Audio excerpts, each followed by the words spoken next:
이름으로 기도하옵나이다. 아멘. 고린도 교회 안에서 오늘 본문 말씀을 보니까 서로 고소하는 일이 벌어진 것 같습니다. 한 성도가 다른 성도를 세상 법정으로 데리고 가서 판단을 받고자 했던 것입니다. 그런데 지금 오늘 이것을 사도 바울이 책망하고 있습니다. 이것은 교회 안에서 싸우지 마라. 이 정도로 우리가 이해하고 넘어가면 안 됩니다. 왜냐하면 누가 이겼는가에 지금 사도 바울은 관심이 없습니다. 지금 누가 이겼는지가 지금 중요한 게 아니라 너희는 이미 다 졌다라고 지금 이야기하고 있는 것입니다.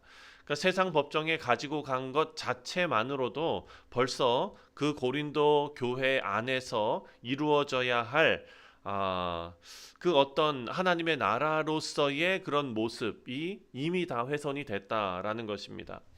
자, 이것도 또한 우리가 생각하고 넘어가야 될 것은, 그렇다면 사도 바울은 세상 법정을 무시하는 건가? 그렇지 않습니다. 지금 이야기하고 싶은 것은 교회의 모습입니다. 하나님의 백성으로 살아간다는 것이 무엇인가? 하나님의 교회로서 공동체가 주어졌는데 이 하나님의 백성으로서의 공동체가 살아간다는 것이 무엇인지, 복음을 안다는 것이 무엇인지를 지금 이야기하고 싶은 것입니다. 세상 법정을 무시하는 것도 아니고 세상 법정을 부정하는 것도 아닙니다. 자, 첫 번째로 생각해야 할 것은 1절 말씀을 보니까 너희 중에 누가 다른 이와 더불어 다툼이 있는데 구태여 불의한 자들 앞에서 고발하고 성도 앞에서 하지 아니하느냐. 세상 법정에 가면 안 된다라는 말이 아니라 왜 하나님의 백성이 세상 방식으로 자기 문제를 해결하려고 하느냐라고 물어보고 있는 것입니다. 왜냐하면 고린도 교회는 우리가 계속해서 그 배경 지식으로 알고 있지만 그들 스스로 자기들이 성숙하다라고 생각하고 있는 그런 교회 아닙니까? 실제로는 그것이 아니라 다른 사람들과 똑같은 방식으로 움직이고 있었다라는 것입니다. 누가 더 옳은지, 누가 더 손해봤는지, 누가 더 유리한지가 그들의 기준이었지 십자가, 예수 그리스도, 복음이 기준이 아니었다라고 말하고 있는 것입니다. 2절 말씀 보니까 성도가 세상을 판단할 것은 너희가 알지 못하느냐. 세상도 너희에게 판단을 받겠거든 지극히 작은 일 판단하기를 감당하지 못하겠느냐. 자, 지금 사도 바울은 고린도 교회에게 미래의 하나님 나라 관점을 지금 보여주고 있는 것입니다. 우리 사랑하는 성도님들, 우리는 주 예수 그리스도 다시 오시고 하늘나라의 그 영광스러운 자리에 이르러 지금 세상 앞에서 너희들이 지금 판단받고 있는 모습이 너희들의 모습이 아니다. 장차 하나님 나라 안에서 세상을 판단할 자들이다. 천사들을 판단할 자들이다. 천사보다 위에 두신 우리 아닙니까? 지금 교회는 그냥 종교적인 모임 혹은 사교 모임 이런 식으로 교회를 판단할 수가 없습니다. 교회는 하나님의 나라의 모형입니다. 다시 말해서 하나님의 나라를 현재 지금 우리가 미리 살아가는 공동체인 줄 여러분 믿으시기 바랍니다. 우리 교회가 천국의 모형이 되기를 바랍니다. 그런데 고린도 교회는요, 하나님의 나라 백성이라고 얘기하는데 실제로는 그냥 세상 방식으로 살아가고 있었던 거예요. 세상의 법정에 그 문제를 들고 가는 것 자체보다도 지금 고린도 교회 공동체가 하나님의 나라의 모형이 되어야 하는데 그것이 다 망가졌다. 그것이 바로 심각한 문제다라는 것을 드러내고 있습니다. 두 번째로 7절 말씀을 보면 너희가 피차 고발함으로 너희 가운데 이미 뚜렷한 허물이 있나니 차라리 불의를 당하는 것이 낫지 아니하며 차라리 속는 것이 낫지 아니하냐. 7절 말씀을 뭡니까? 지금 세상 법정으로 그것을 판단받으려고 데리고 간 것 자체가 벌써 너희는 다 졌다. 그리고서 하는 얘기가 차라리 불의를 당하는 것이 낫지. 그리고 차라리 속는 것이 낫지 않느냐 이렇게 말합니다. 우리에게 이 말씀은 내가 왜 손해봐야 되지? 내가 왜 내 권리를 포기해야 되지? 이런 생각이 자동적으로 듭니다. 그런데 십자가는 자기 권리를 끝까지 주장하는 삶과 충돌하기 때문에 이 말씀이 오늘 우리에게 의미하는 바가 큰 것입니다. 왜냐하면 우리는 예수님 닮은 사람이 되어야 하는데 예수님께서는 끝까지 자기 권리를 주장하지 않았습니다. 요즘 사회적인 문제가 되는 것이 바로 내가 손해보지 않는 일입니다. 그런데 그것이 모성애로, 부성애로 나타나고 있습니다. 다시 말해서 요즘 뭐 사회적으로 여러분 뉴스 보시면 알겠지만 문제가 많이 되는 것이 학부형들이 교사들에게 계속해서 그냥 시도 때도 없이 연락하고 또 민원을 넣고 이런 것이 사회적으로 큰 문제가 됐습니다. 그래서 교사가 자살을 하는 지경에 이르게 되었습니다. 너무 어려운 거예요. 내 아들은 누구하고는 짝하지 않게 해주세요. 내 아들은 시험 문제 틀리면은 틀렸다고 이렇게 빨간 펜으로 긋지 말아주세요.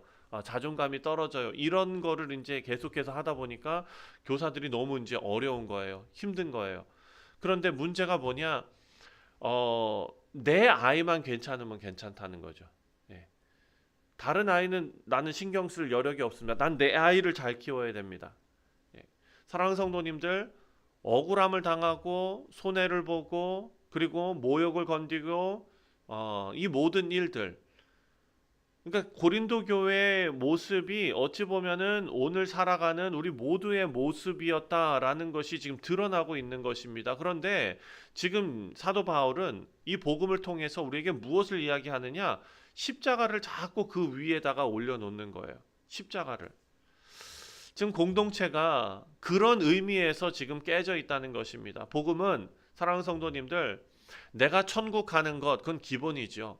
내가 천국 가는 것이 복음의 전부가 아닙니다. 왜냐? 사랑하는 성도님들, 지금 죄된 모습으로 천국 가면 천국 안에서 우리가 어떻게 살겠습니까? 죄된 모습으로 살겠죠. 근데 천국은 죄된 모습이 있어서는 안 되고 있을 수도 없는 곳 아닙니까? 그러니까 하나님께서는 이 복음을 통해서 우리에게 우리의 상태가 어떻든지 그냥 천국 가는 티켓만 하나 주시는 것이 아니라 우리를 새로운 존재 방식으로 살아가게 만드시는 것이 바로 복음인 줄 믿습니다. 그래서 그 복음이 들어오면 사람이 변할 수밖에 없고 복음으로 인해서 사람의 그 변화가 이끌어지는 그 능력이 복음 가운데 있다는 것입니다.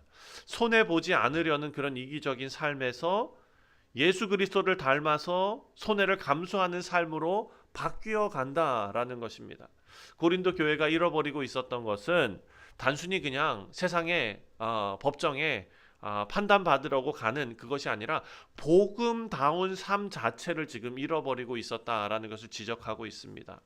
마지막으로 11절 말씀입니다. 11절에 너희 중에 이와 같은 자들이 있더니 주 예수 그리스도의 이름과 우리 하나님의 성령 안에서 씻음과 거룩함과 의롭다 하심을 받았느니라.